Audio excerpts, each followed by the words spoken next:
What is up, guys? I know you guys are looking at that title, how I went from a skating Asian kid to building my dream physique. So my physique is based on my ideals, right? A little bit of aesthetics, whatever you want to call it. I wanted to look like my anime superhero. And so I did that. I stayed consistent. I had a big why, and I got straight to it. And here's the things that I learned along the journey. So just a quick backstory. This started back in 2020 when the world stopped, right? Literally. In terms of like economically, we didn't go outside and stuff like that. So during that time, I had already been addicted to video games and watching anime. And it's not that those things are bad. It's just the fact that I use those things to cope with my shortcomings and to kind of delve into fantasies more than real life, right? Because I had a real life in front of me. I had friends I could talk to, had nature I could explore. Yet I was spending a majority of that time being indoors and being an incel and being a hermit. And those things really didn't have any impact or any beneficial addition to my life. So I eventually, I felt ashamed of that. And especially growing up with immigrant parents, right? I'm sure if you're Asian American, you can relate. It's like, you don't really feel like you connect with them because you don't speak the same language, or at least you weren't forced to do so as a kid. I was forced to do so, but like I did my own learning, soul searching, spiritual journey, right? But anyways, that's a tangent. The point is, you feel a sense of shame on yourself because, your immigrant parents literally immigrated from another country for opportunity, and they probably worked their asses off to establish what you guys have now: a roof under your head, some food to eat. Like, maybe they're low to middle income. Maybe they did work their asses off. If you're in high class or middle high class, good for you. But like for most of us, right? It seems like your parents are getting by, but you're still living comfortably and not taking advantage of the fact that you were born in America, right? If that's where you are in right now, the USA. And I knew that as a kid, but I never took any action because I was scared of getting uncomfortable. I was too afraid to face myself, to face the truth. And a lot of things kind of clicked before it created the domino effect. I started looking into David Goggins, right? Oh yeah, everybody knows him. Red pill culture, or just the overall stay hard, hustle culture mindset. And I believe there's some aspect to it. There's a little bit of tough love that you need to be given, a little bit of, you need to swallow a little bit of that red pill or that black pill. Not in terms of like hyper masculinity. That's some bullshit. Just be a good person, but know your worth, but you know that there's a potential inside of you that gets you to change. And the reason why I haven't talked about the physique and what I did is because most of you guys already know what you need to do. You need to hit the gym. You need to hit your compound lifts and stay consistent.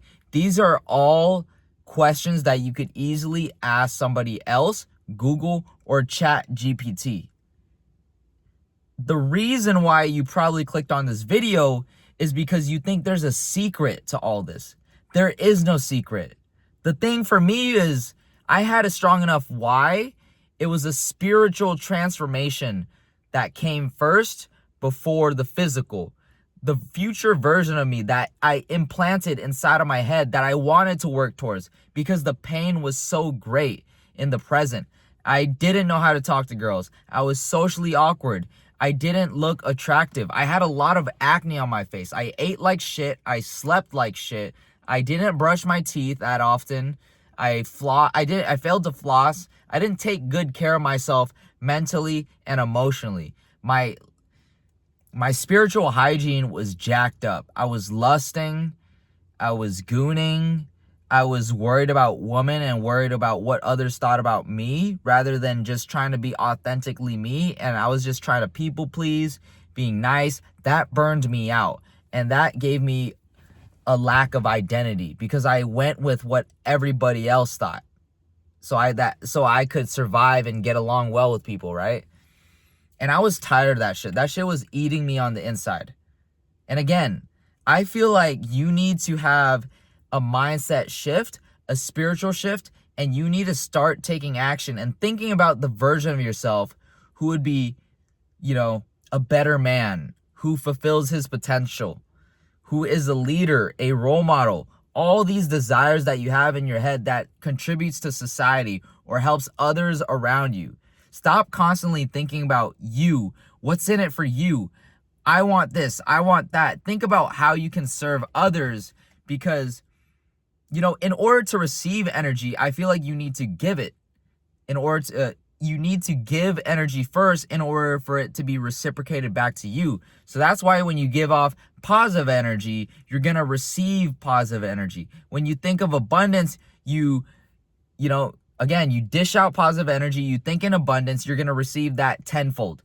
If you think about negative thoughts, if you think of jealousy, lust, all these things that you know are bad because you have a good moral compass, right? And I assume you do. All these negative things are going to return back to you. And you know that it goes all in your head. It might not show it. Your friends might not see it. Your close friends might not even understand either. Some will, if they understand you well enough. But only you know. You truly know deep down that you're being a loser piece of shit that's not fulfilling his best potential, especially when handed the opportunity to change his life, right? You're not living in some third world country where you're getting bombed, right? You don't have stage 4 famine like what's going on right now. Doesn't that piss you off that that's happening to those countries? And yet here you are. I'm not trying to make this political, but here you are. And you have the audacity to complain about your life, not to dismiss your feelings, but to use it as an excuse to run away from opportunity and to have an opportunity to better yourself and consistently improve every single day in order to help people in need. And that's my goal, right? That's how deep it gets. This is just the tip of the iceberg. I've journaled, I've documented, I've wrote down my thoughts for years on end. I have like 5 journals that I've ran through. Talking about this. Just thinking introspectively, thinking deeply. Thinking is a muscle that you can train. So if you can't think right now because you're so brain rotted from overconsumption, doom scrolling on your phone, looking at porn, scrolling Instagram, TikTok, distracting yourself while you're eating, things like that.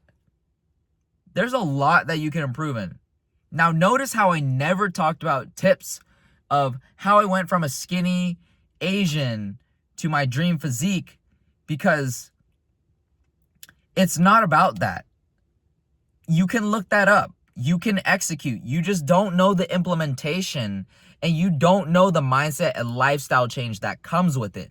Not a lot of people talk about it because they think that's not important, or they think it's too deep, too political, or whatever. So they try to stay politically correct, and then they say, oh, here are the top 3 bicep exercises. Here are the top 3 chest exercises. They all work. You just need to lift with high intensity and consistency, sleep, and nutrition, most importantly. That is it. But what comes before that is the choice, the vote to the version of yourself that's going to get jacked, that's going to change their physique, that's going to be confident and be able to talk to people, look them in the eye, stand up with their shoulders and chest proud. That is it, y'all. If you took something away from this video, let me know in the comments. Let me know what you guys want to see next. Even if I can help one person that watches this, I do hope. Okay? You guys have a great night.